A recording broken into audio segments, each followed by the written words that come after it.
There's been a lot of action in the indoor arena game this past week, so Coach and I are gonna get that all cut up for you guys. We also have a special guest coming on from the Salina Liberty later tonight, so you want to make sure you're gonna stay tuned for that.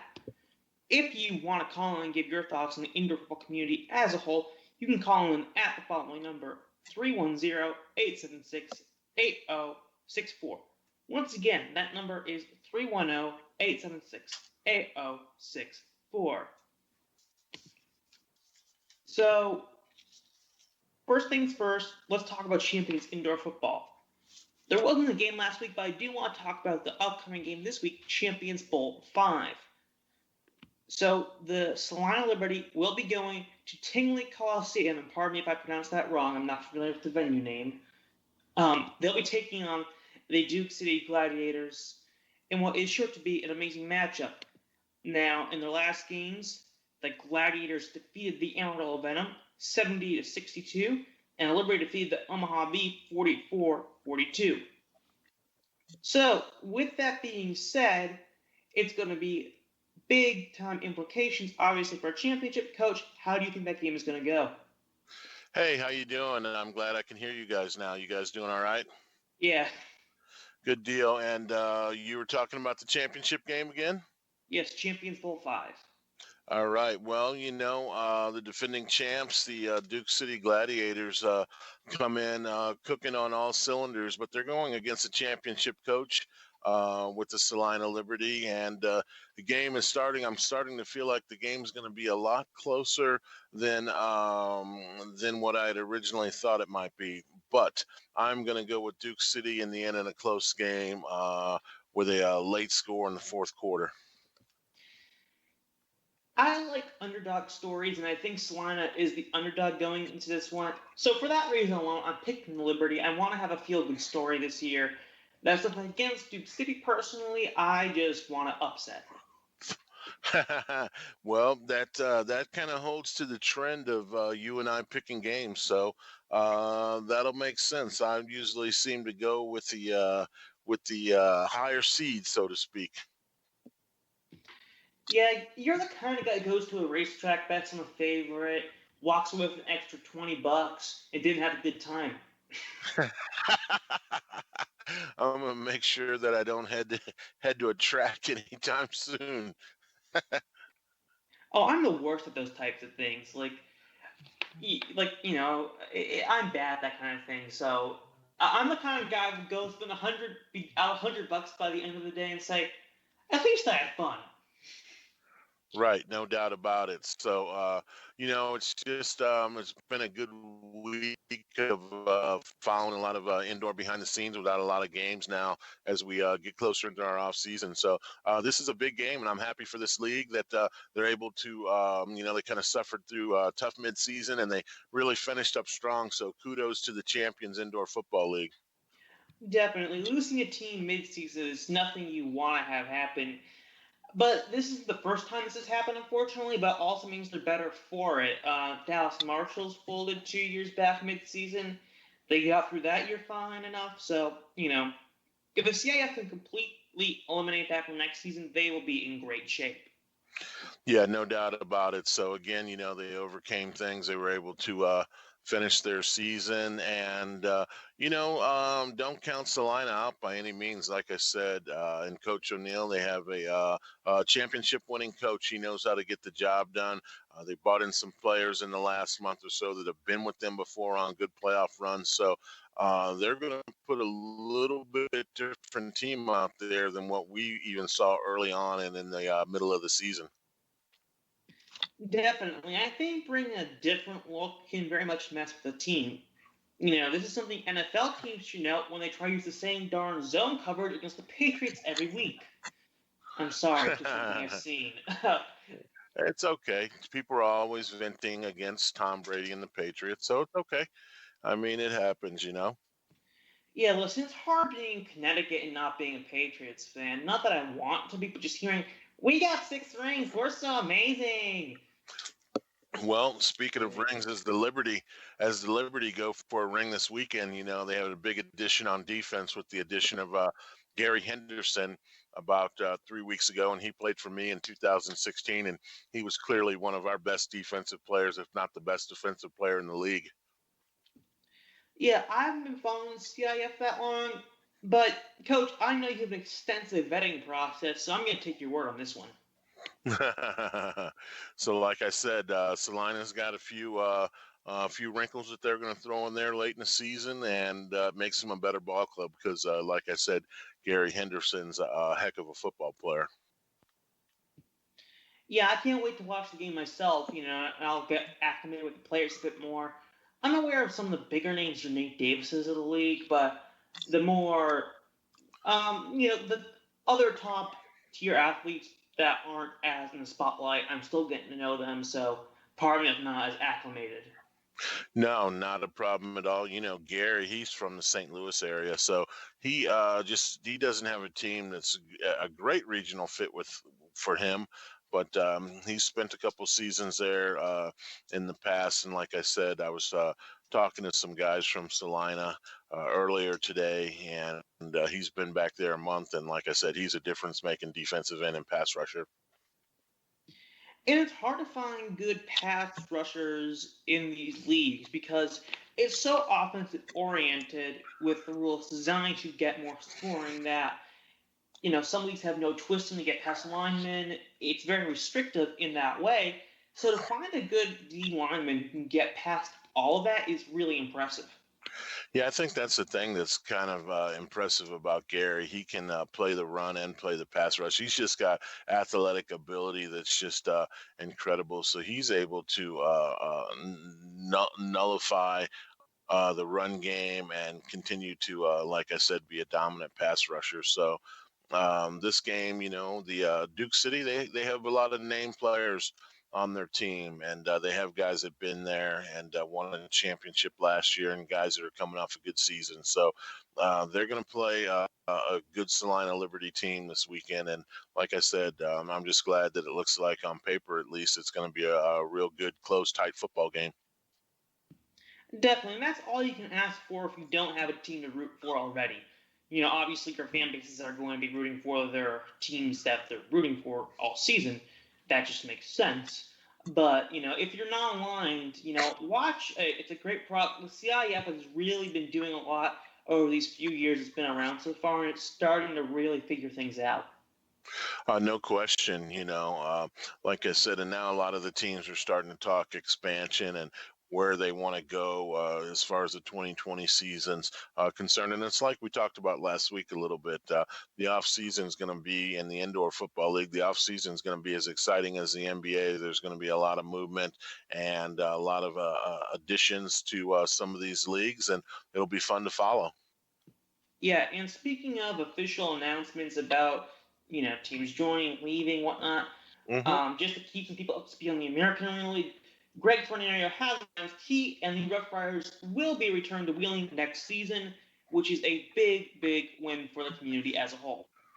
No doubt, outstanding news. And like I said, the American Arena League, we both know that they suffered through some ups and downs and a tough season, especially with the loss of their leader and Jack Bowman. But they're rallying and they're able to hold things together. And it looks like the future might be bright as they look to keep this league intact. Definitely. You never want to see a league go under. That's one of the worst things you can see. Personally, I haven't been following the game long enough to see a league fold. I've had phantom leagues pop up. Phantom leagues are leagues that were announced and never played, such as Next Level Arena Football. That was a blink and you miss it social media presence. I think they merged into one of the Mid Atlantic leagues. And then you had professional arena football, which Fornario tried starting up last year, which will not be coming back. I know some people want it to come back. Greg has said multiple times that he can't run a team in the league simultaneously. Believe me, I want it to come back as well. Yeah, like I said, it's all part of that off-season mix. I know the American Arena League is really working hard to put together a solid Midwest division, and I think that would really help solidify their league a little bit. Then they could have their East Coast teams that were able to survive the season, balance maybe with a solid Midwest division, and that'd give you a real nice league if you had two competitive divisions, and you could, as we always talk about, keep your travel reasonable. Yeah, you talked about how they sometimes have, geographical filler teams to, fill in the travel costs, but that also, depending on, if those teams are truly ready for the task, can also be detrimental to a league. Yeah, some of those teams have popped up here and there and have been successful. There's a couple in Texas and a couple in other regions of the country, popping up as well. So I think the key for some of those teams is initially seeing where they are from an organizational standpoint, and also trying to acquire a league affiliation that the team and an organization can grow into, so to speak. That's definitely true because there's nothing wrong with having a team that you feel has a high ceiling that might take a year or two to get to its potential, but it's going to get there. But if you're seeing a team at what you think is the peak already and you see it's just meeting requirements, maybe you don't want them in the league. Yeah, so you have to have the fits, and sometimes it takes, like, for instance, if the American Arena League really wants to develop this Midwest. Well, right now, I guess you'd be looking at Indianapolis and Western Michigan, say, in a division of teams that they have that are existing.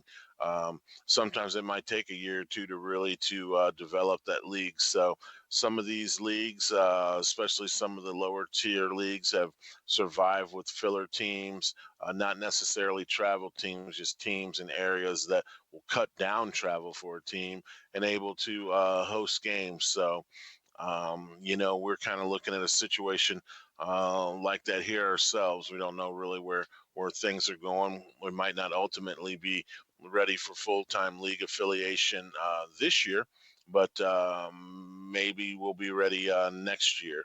It's all about having a plan, and really teams have to just stick to the plan, and once you come up with that business plan, it's imperative that you really don't deviate, particularly in year 1 and 2. Yeah, and that's a whole side that, I'm not as experienced on, but coach, obviously with your team, you got a lot more expertise in the area, and I do want to delve into that topic a bit more in some other time. Sure, no doubt about it. So, in case you're just jumping in listening, we got started a little behind, but we're rocking and rolling now. You're listening to the Indoor Football Experience. I'm the coach. That's the kid.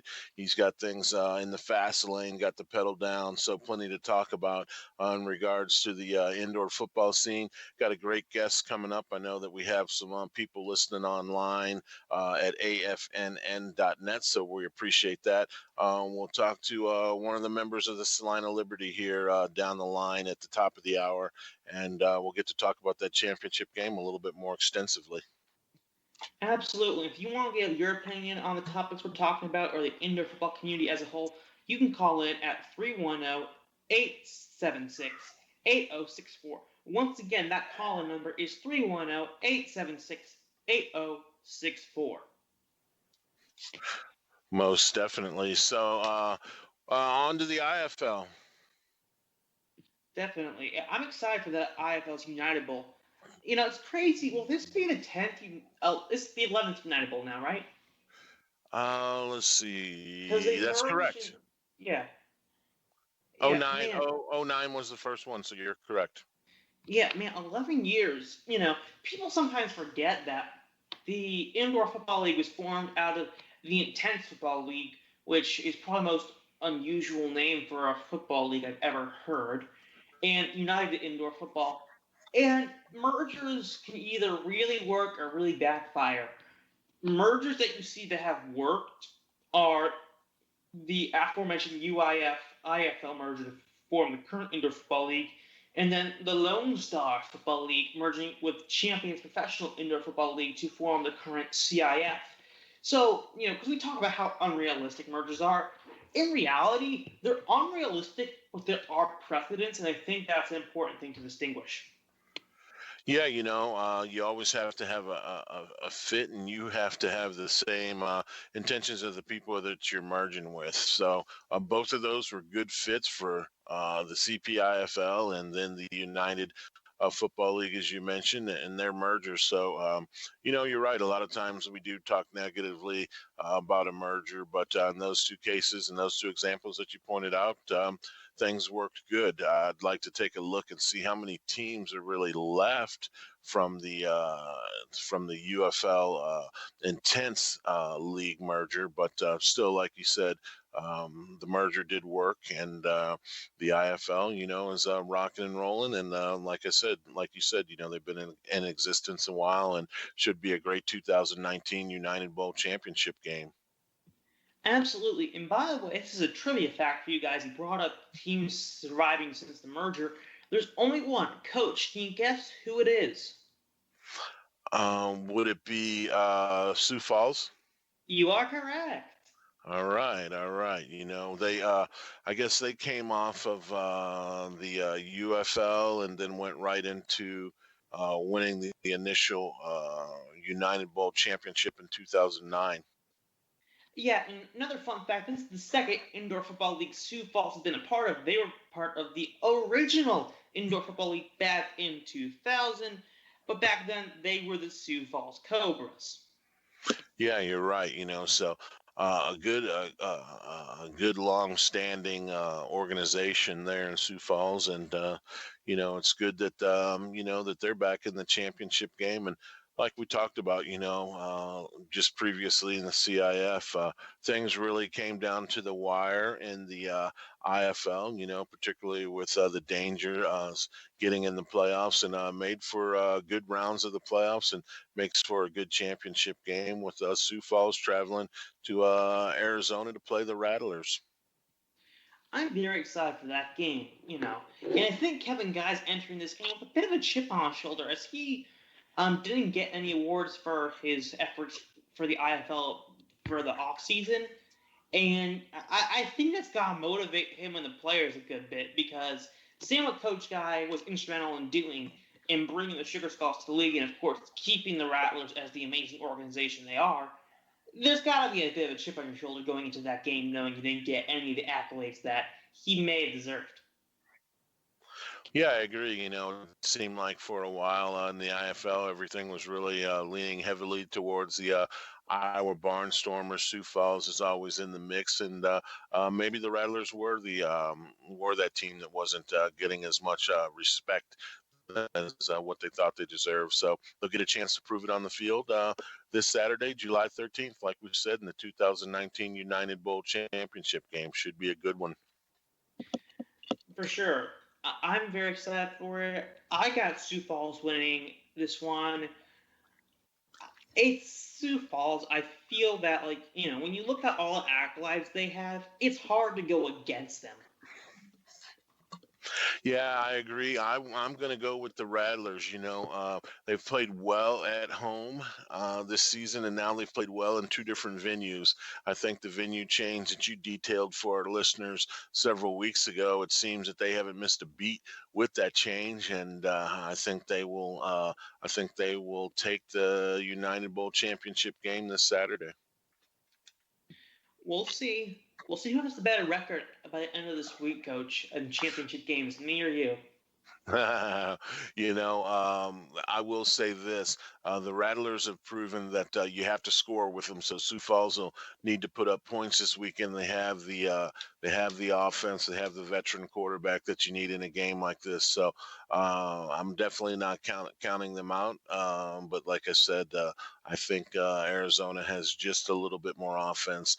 If they play their game, they can come out on top. We will see. We will see. What about?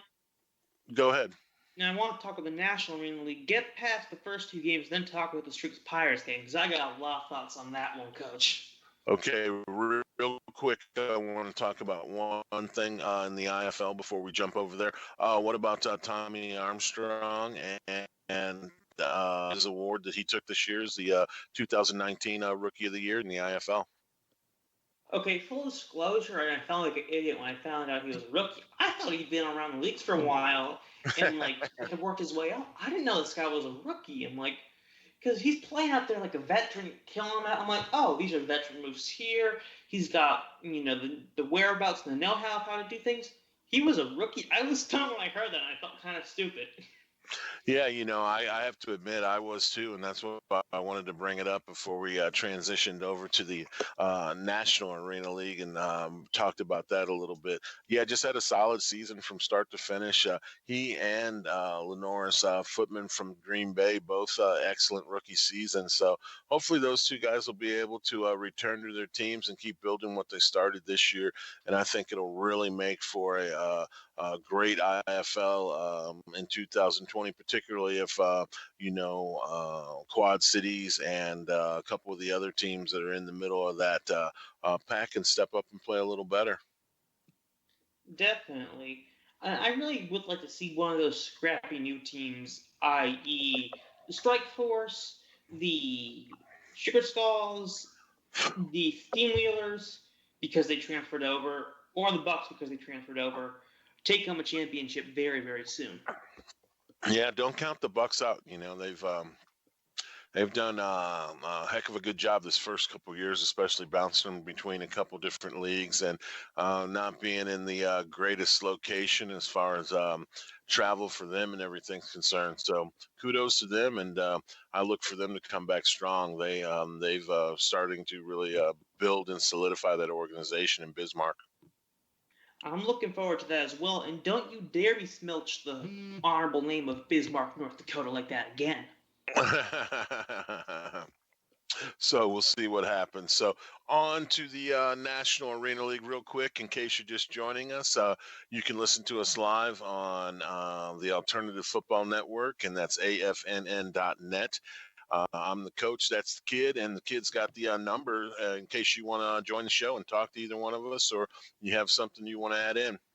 Yep, and that number is 310-876-8064. Once again, that number is 310-876-8064. So let's talk National Arena League. Yeah, let's do it. All right, let's start with the Sharks-Predators game. Not a ton of breakdown to have here. Sharks demolished the Predators 76-30. Not exactly your ideal game for the Predators, but and I can't emphasize this enough because I see a lot of Predators giving them their 2 cents for how they feel the team is doing. By the way, with all that money, you probably could start your own team. Just saying. Anywho, it's hard to remember this, but remember, this is a new franchise carrying over the old Predators name. When you look back to the expansion Predators back in the AFL, they were not a good team. Every team has growing pains, and you gotta wait the course. Because and this is not just true for Orlando fans. They're just the ones showing symptoms right now of what I don't like to see. And that's not knocking the entire fan base. It's just some stuff I like to see more maturity on the boards. Because, if teams were based around where the fan service was the best, and they are to a degree based on that. If you're not going to games because I don't like my losing Predators, guess what? You won't get to see your winning Predators because they'll get up and move or fold. Believe me, I won a team in Connecticut. We haven't had one since the New Haven Ninjas in 2002. And there are a lot of locations that really do deserve teams in some respects, but don't get them. So be grateful you have a team that's staying with you, and one that carries on the name so you don't have to buy new merchandise all the time. Yeah, definitely. We've had a revolving door of organizations here. I was looking the other day, we have about 4 different organizations worth of merchandise and stuff around the house and everything. So you make a great point about just stabilizing the organization and make sure that they return. Yeah, and I do want to see all these teams return because it's never fun to see a team fold. I covered Lehigh Valley last year for the site Arena Football Talk, which if you want to go check it out, go to arenafootballtalk.com. And I was witnessing empty crowds at the PPL Center, the team struggling, heavy rotation of players like you're seeing in Orlando this year. And it's not anything you want to see, but it's an unfortunate reality sometimes now. Of course, you want to limit that unfortunate reality, and I think the National Arena League is doing that. So, because if you look back to year one, you had the Corpus Christi Rage and Dayton Wolfpack both lose all their games. To be fair, the Wolfpack were a travel team, and that's never an advantage. I don't care what your justification is. Then last year you get the Seahawks, like I said, and this year that team may beat the Predators in the streets. Not as badly so, but still the teams are kind of bottom of the barrel. And that's not a knock on the team's overall product, it's just the win-loss column. With that being said, I do really hope that fans keep things in perspective. And, we're not here, like in 200-seat arenas and whatnot. So, keep that in perspective and be happy with the team you got because you don't know when they're going to leave. Yeah, and like I said, they have a good thing going, with the kind of Florida connection that they have going and the East Coast connection. So make sure that you get out there and you support those teams, So like you said, man, they will stay. And you and the other people out there that really love indoor and arena football have teams to support, venues to go to, and good games to watch, man. Absolutely. Now, I want to talk about another game this week, the one featuring those Columbus Lions and the Carolina Cobras. The Cobras destroyed the Lions in a jungle fight. The final score was 70-28. Carolina with a victory. I'm going to say it again because saying it like 20 times beforehand doesn't do it justice. The amazing core Carolina has with Charles McCollum, with Jordan Jolly, with Coach Billy Back. That's amazing. It's really hard to get players to travel the nation with you from city to city, position to position. And to see that is really nice. I talked to Mr. McCollum after one game in White Plains. Very nice guy. He said something along the lines of, if you don't like playing for a coach bad, you should be playing football. So, I mean, if that's not acolyte for a coach, I don't know what is. Yeah, definitely. You always love to.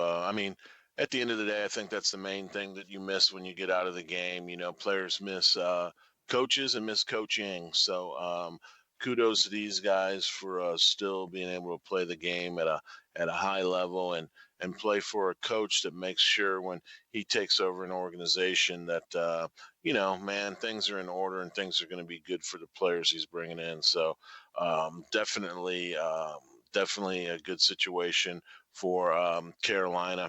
Columbus just running into the bumps in the road that come with being in a tough league like the National Arena League. So hopefully they're able to keep things together and finish out with a couple wins going down the stretch and see if they can make a playoff push.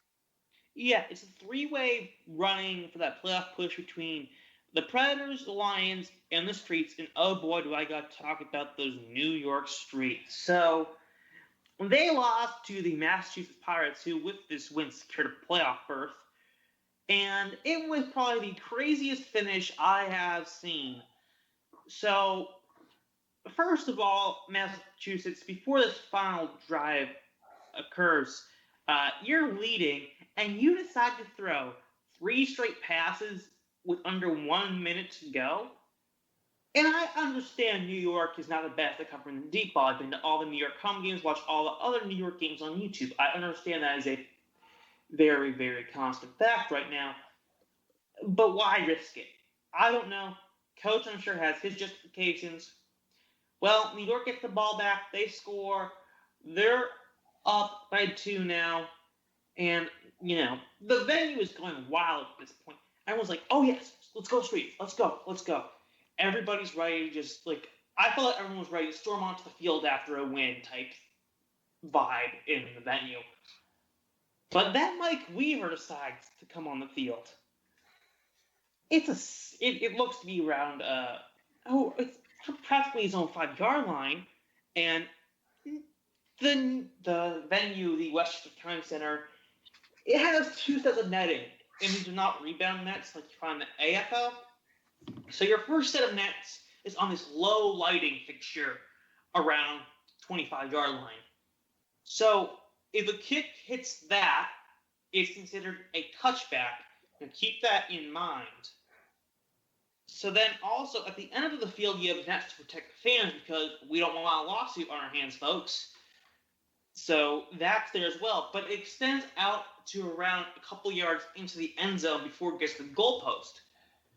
So Weaver's kick goes and hits the netting that stops us from getting to the goalpost.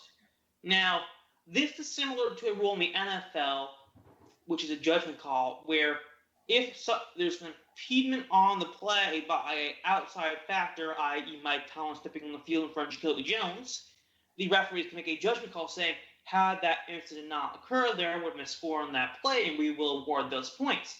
Well, in the final play, it was that kind of a call for the refs in the New York Streets game. And it's caused a decent bit of controversy. Obviously, if you're not a Massachusetts fan, you're like, what do you mean? There's no controversy. We won. And, I get the mentality. You take the win however you can get it. My question is, you called the deuce no good earlier in the game for the exact same reason, it looks like. So why call it good now? And Coach, I shared the footage with you. What are your thoughts on this whole thing? Oh, that was unbelievable. When you shared the footage, I said the first time that I couldn't really see it very clearly. The second time when you sent it, I still couldn't see it good, but I said, remember what I said? I said, oh, what was it? A kick? What was it? A kick and a return or a kick and a run back?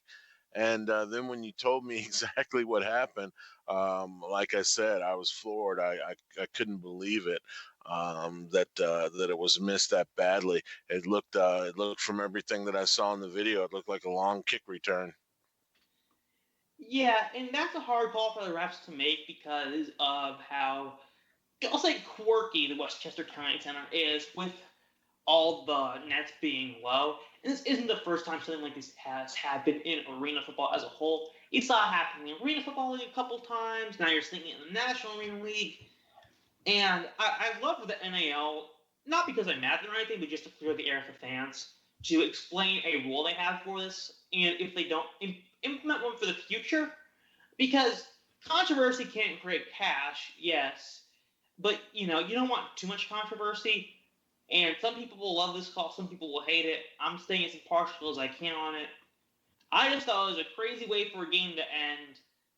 But, I gotta say, that was a great kick by Mike Weaver. It was a great game in general. It was a great environment. The best vibes I got all year in Westchester County Center. New York is really doing a good thing, and I think people are overlooking that. Yeah, they've had a successful season, and that's really what you're looking for. You want the team to be successful in their home games and be able to draw fans and draw some attention. You also want to, put a competitive team out there, and they've definitely put a competitive football team out there. Again, they've had their ups and downs and their bumps in the road as well, but everything is trending in their favor. That they're a team that's going to be around to stay. Yeah, and I've spoken with Corey Galloway, who, by the way, is a very, very nice man. He and his wife just recently celebrated their anniversary, so happy belated anniversary, guys. They're a great presence at the game.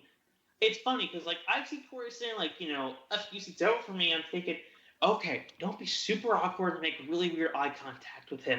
That's my mentality, because I'm like, this is a guy who's worth over $100 million, and I'm like, oh boy, this is the big dog. This is the kahuna. They don't want to mess with him and give him a bad impression. He's a very nice guy, and honestly, if you're at a Streets game and you see him, feel free to say hi to him, of course, if he's not in conversation already. He's a very approachable guy, very nice guy, very funny guy, And that's the thing about the indoor game that I love. You can approach these people who, if you try to approach the NFL, there'll be 10 security guards around you. You can just walk up to them, it's like, who are you? What's your business? Nah, here it's just all chill, it's relaxed. Nice to meet you. I'm so-and-so. I'm from this place, I love the product play on the field. And you have a couple minutes of conversation, and there's a real connection between fan and owner, fan and player, fan and coach that you really don't get at much higher levels than this.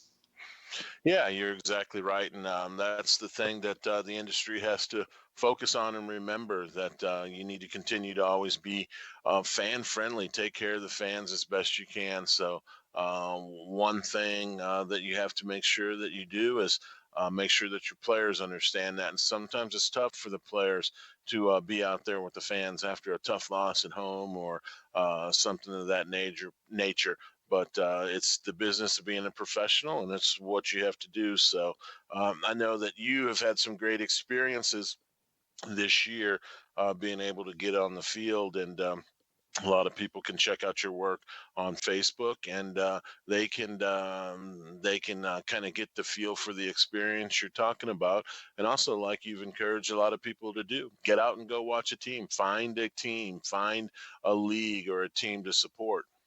Yeah, if you're looking at sports, this is probably the best bang for your buck you're gonna get at any level. Something I love about these games is that they're affordable for families because let's face it, we all want to go to the NFL games, but we don't all have the deep pockets. That's the unfortunate truth. And in today's economy, it's very, very difficult. Yeah, and that's why it's important that the organizations continue to be fan friendly, and that includes ticket pricing and things like that. Do things during intermissions and at halftime to cater to the fans. So I love this level of football for a lot of different reasons, and one of the main reasons is it's affordable, like you said, and it's fun, and that's the key, and that's what fans are always eagerly in search of, a team and an organization to get behind, and a place to go have fun when you're watching football. Absolutely. And tying back to that kick earlier, if you want to give your thoughts on this, because I've seen a lot of them on social media, but if you want to get them out on a bigger platform, call 310 876 8064. Once again, that number is 310 876 8064 to give me and Coach your opinions on the kicker, anything else really indoor football related, or if you just want to say hi, we'd love to say hi to you guys on air. That's the kid. I'm the coach, and you're listening to the Indoor Football Experience. We've gone around the horn, talked about the CIF, talked a little Indoor Football League, also talked about the National Arena League as well. We have a Facebook Live up, so we appreciate the people that are listening there. If you do want to jump in and catch all the conversation, you can do that by logging on to afnn.net. Click the play button at the bottom of the player, and you can join us. And speaking of joining us, we're going to transition over to the Indoor Football Experience guest line, and we are going to welcome in our guest from the Salina Liberty, playing in the CIF championship game a little later on this weekend. We're going to welcome wide receiver Tyler Jones. Tyler, thanks for joining the coach and the kid on the Indoor Football Experience. Thanks for having me.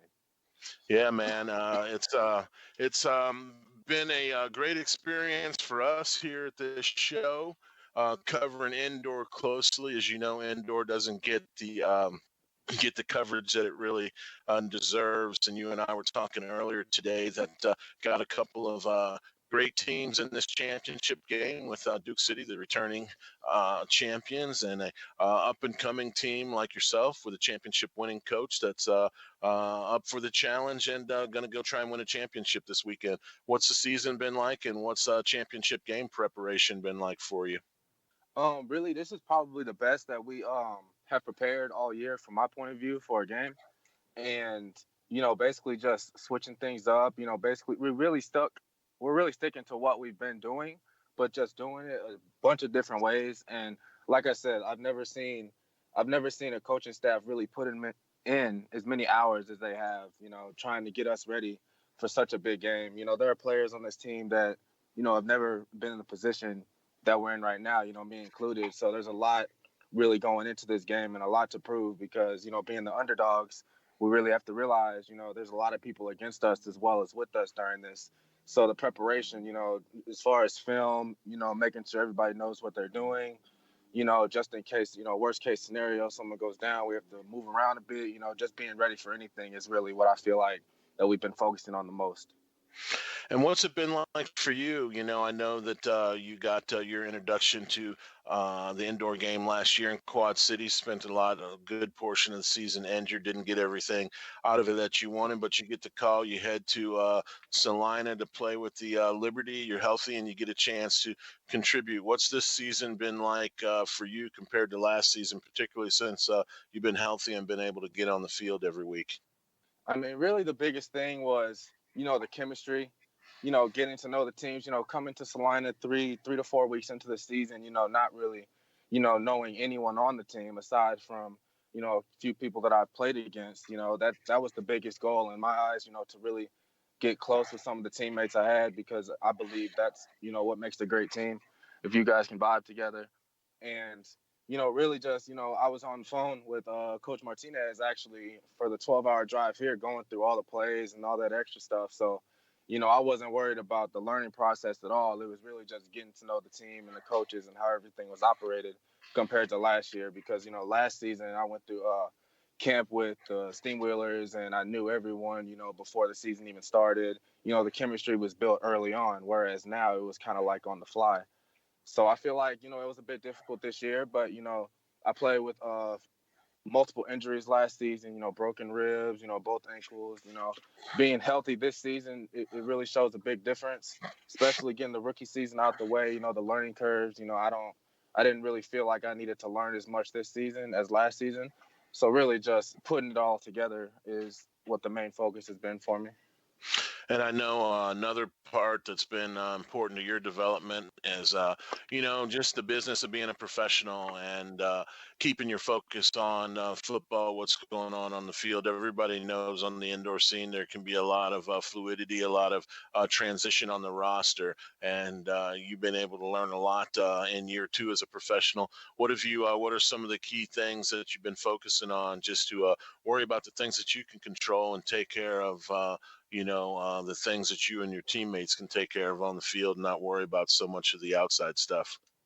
Well, the biggest thing that I've been told and I've realized, this season that, with the coaching staff that we have, they're always pushing us to be better than what we believe that we are. Basically, when I say that, I mean like he wants us to continually progress each week instead of, settling for the average or settling what we know we can do. So with that being said, with the roster changes, Coach O'Neill, he tends to bring in players for many different reasons, which obviously at the time, you don't see it as a positive impact. As a player, it's frustrating. But when you think of the big picture, he's really doing it to better us. Because really, bringing in the receivers, even when I came for the receivers that were already here, it brings out a side of a player that maybe that player didn't even know they had. It continues to make them, become better at what they do, really focus on why they're doing this and what I need to do or what they need to do to, get to that level that we need. So really with the roster changes, it gets frustrating, but at the end of the day, it's really helpful, for me personally. And I think it's really what has brought out a lot of character in the players that we have on this team. Yeah, like I said, you guys are I hate to say underdog, but I just feel like people at this stage, because of what they've done and what they've earned on the field, know a little bit more about Duke City, but you guys will take a good football team in there. Outside of football that's going on right now, and I know that you are in heavy preparation for a championship game. Tell the folks a little bit about your age and your college background and how you really got to the indoor football scene. I know athlete scouting helped you a little bit, but was that a direction that you were going? Really, at the end of first of all, I'm 25 years old, just turned 25 in May. I went to University of Central Missouri. I graduated in 2017, so 2 years ago, but I only played one full season of football. So my highlight film from college only has about 8-9 games on it. So realistically, graduating out of college, I knew I still had the ability to play. I didn't have much to show for it, so I was really just reaching out to any and everyone I could really contact, about playing anywhere. I honestly, when I reached out to Zach Hibden with Athlete Scouting, I knew nothing about indoor football. What I knew about him was that he was a scout for some sort of professional football, and I just gave him a call, and it's just the rest speaks for itself there. I never really originally reached out for indoor, but I mean, I enjoy playing it. I'm glad he got me into it, and it's just another opportunity to keep chasing the dream. I this being my second season of arena football, I actually have been enjoying it a lot more than I thought I would, because when people hear about indoor football, they look at it as like one of the lower leagues where, well, kind of like, why are you playing that? Or like, if you're not making a ton of money, like, why are you wasting your time with that? It's kind of one of those things to where, like, the people that know you know that you can do better than that. So originally starting with it was a little hard, hearing that from everybody, not knowing much about it myself until I actually got into the game with Quad City and actually learned basically what it's all about. And honestly, I couldn't thank Zach Hibden enough with Athlete Scouting, getting me on with these different teams and connects with these different coaches to be able to play. And talking about coaches, you have you're fortunate enough to play for a championship winning coach. Talk a little bit about your head coach and what it's been like to play for an experienced coach that knows how to chase down a championship. Coach O'Neill and Coach Martinez, I've been communicating with the most since I've been here, as well as Coach Theo. He's the defensive coordinator. I like to say that they're really knowledgeable of the game. Like they're players coaches as well, and they really know what they're talking about. And whenever I have a question about something specifically, they go into depth about it. Like I said earlier, I spoke with Martinez before we even actually met 4 to 5 different times on the way to Salina from Chicago. So they're really dedicated with what they do, which I admire, because from a coaching standpoint, we don't make a lot of money, including themselves. So to really put in the time that they put in, with the indoor football team, with the Liberty, it's mind blowing. Like it just shocks me. And they always, like I said a little bit before, they always push their players to be the best, no matter how they do it. If that means bringing in someone else, if that means more meetings, going over the game film, whatever it is, they'll always do whatever it takes to get anyone that's on their roster to be their best. And that's why I respect them so much. I didn't know what to expect coming in, but I knew quickly, basically by all the phone calls that they were giving me on the way here, that I was I was blessed to be able to continue playing with Salina Liberty. Outstanding. In case you're just joining us, we're talking to Salina Liberty wide receiver Tyler Jones, going to be playing in the CIF championship game on Saturday against the Duke City Gladiators. One last question for you. Just talked about the coaches doing whatever they can to win, and you have a player that played for me in 2016. I spoke to you earlier about. Talk about the addition of Gary Henderson, because in 2016 he was without question probably the best defensive player in the AIF, in my opinion. Gary, I've spoken with him a little bit. Me personally, I haven't talked to him as much as I would like to, because he came in like during a crucial time of the season, basically where I'm still trying to, progressively get on the field. So I wasn't, being on the other side of the ball, I wasn't really, focusing on what he was doing as much. But on like the bus rides to the games, at practice, he seems like a good guy. The fans here in Salina, they really were pumped to see him come. So, I just knew he was going to be a good player based off what I heard from him. Whenever he comes from St. Louis, because he commutes, whenever he makes that drive, he's always here to work. He's never here slacking. He does joke around because, that's part of the game. But, when the time is right, he's about it. So really, I got the mad respect for him, because everything that was said about him, he's shown. Yeah, definitely. Gary's a good guy, and it made me think of the point that you were talking about. Just the coaches will do whatever it takes to win, and definitely bringing a guy in like Gary Henderson is definitely going to help you win some football games. Well, Tyler, I hate to cut you short, but we're running a little short on time. I'm glad that we got to get you on, and so all of our fans out there can follow you during the course of the rest of this week as you lead into this championship game. Where can the fans follow Tyler Jones on social media? Appreciate it, Coach. Where can we follow you on social media, Tyler? On Instagram, Twitter, it's the Big Daddy Jones with the 0 in Jones. Don't judge me. I made it a long time ago. But and then I'm just Tyler DP Jones on Facebook. If you want to contact me any way, shape, or form, we can do that. I'm not really gonna put my Snapchat or phone number out there. Sorry, guys, but Yeah, no, we don't want you to do that. So we're good. We're good.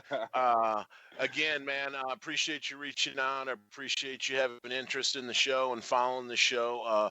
I know me, the coach, I appreciate it. The kid, RJ, appreciates it. So good luck this weekend in the championship game. Let's make sure that we stay in touch, okay? Yes, sir. Thank you. All right, and there you have it. Tyler Jones, wide receiver of the Salina Liberty, joining the indoor football experience. So it sounds like he's definitely pumped up and ready to go and in a great situation with a championship-winning coach that we talked a little bit about, RJ. Yeah, it's definitely great to hear because, a player is sometimes only as good as the coach and vice versa, so it's very important. Yeah, and they're just the type of team that can sneak up on somebody and get a win. So, like I said, they have some additions, and you even heard Tyler allude to it a little bit. They have some additions that really haven't been there long, that have been with the team before and had an impact before. And when fans are happy to see you, that's always a good sign, because that means that they're going to come out and, like we've been talking about tonight, they're going to support you and support the team. So, should be a good time. Absolutely. If you're in the area, make sure to head out for the games, the championship games, a way to get acclimated to the league. Why not?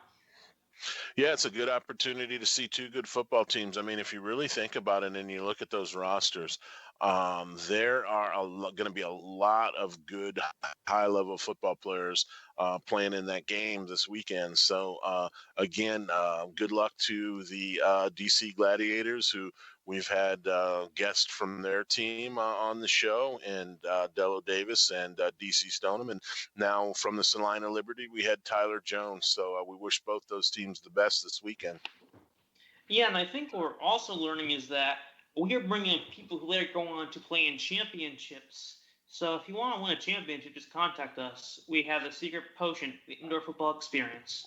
Oh, no doubt about it. And, I was talking offline with Tyler a little earlier. And, I was just asking kind of what was the difference and what was some things that were important to him this year. And, sometimes for a lot of indoor football players, winning isn't the ultimate goal. They're more personally driven and have goals of a personal nature that are more important. But Tyler said that one of the things that was a big difference for him this year is just being in a winning situation. So, winning football games. And he just felt like if you win, the attention, the accolades, and, even as far as the scouts, they will come. Scouts watch more film of winning teams probably than losing teams. So, kudos to the Salina Liberty, who will play at the Duke City Gladiators this weekend in the CIF Championship Bowl number 5. Yes, indeed. And we're approaching the time where we give our players of the week. But if you want to give us your player of the week, call in at 310-876-8064. Once again, that number is 310-876-8064. Because I want to hear who you think is the player of the week. Yeah, it would be good, and I love having that. Number available to us now, so our fans can jump in and join us. So, who are you going with this week? All right. Well, I'm going with my first defensive pick so far, J.D. Griggs of the Massachusetts Pirates. He was able to bring down David Legree, who, in my opinion, is the most elusive quarterback in the National Arena League 2 times. It doesn't seem like a lot, but when you look at how dominant the defense was, you have to give some credit where it's due, and J.D. Griggs earns all of that and more, because for all the times he did bring down Legree, he was all over him the entire game. Legree was always running. He was fine in time, but, man, J.D. Griggs was not making it easy for him. Great pick. I'm also going to make a first-time pick myself. This is going to be my first player of the week that isn't an IFL player, and I'm going to go with the Jacksonville Sharks starting quarterback Mike Fafall. He was 25 for 41 with 264 yards passing for 6 touchdowns and 1 interception. So he had a great game and helped move Jacksonville to 10-1 as they won their 10th straight game. So that's who I'm going with. Definitely a good pick. I picked Mike after his amazing game where he almost set the franchise record for passing touchdowns. So, welcome to the train. You're a few cars behind, but glad to have you on. Hey, man, I'll jump on wherever I can, Absolutely. And if you don't hear this live and you want to tell us who your picks of the week are, you can hit us up on social media. My Facebook is RJ Ciancio. Ciancio spelled C-I-A-N as in Nancy, C-I-O. My Twitter is @CiancioRJ, and you can find me on Instagram at RJ_Ciancio. And if you want to keep up with the coach during the course of the week leading into this championship week in the CIF and the IFL, you can follow me on Facebook. You can find me there simply under my name, first name Lynn, L-I-N, last name Hart Jr., Lynn Hart Jr. on Facebook. You can follow me on Twitter at all lowercase the coach 28. And if you have Instagram, you can follow me over there. You can follow me on Instagram, the_coach 28, all lowercase. So there you have it. You can keep up with the coach and the kid all throughout the week. Things are really starting to heat up this week with these 2 games. I'm really looking forward to getting back here next Monday on the Indoor Football Experience and talking about the championship games, RJ. Definitely. I can't wait to talk about those. It's going to be a good time. So again, another great show on the Indoor Football Experience. Appreciate everybody that's listening online tonight at the AFNN.net. Appreciate everybody that jumped in and said hello and supports the show when we have a Facebook Live up as well. So for the kid, I'm the coach, and for our awesome producer, Harry Bob, you've been listening to the Indoor Football Experience. Enjoy these championship games this weekend, and we'll talk to you next Monday, 8:15 Central Standard Time. Peace.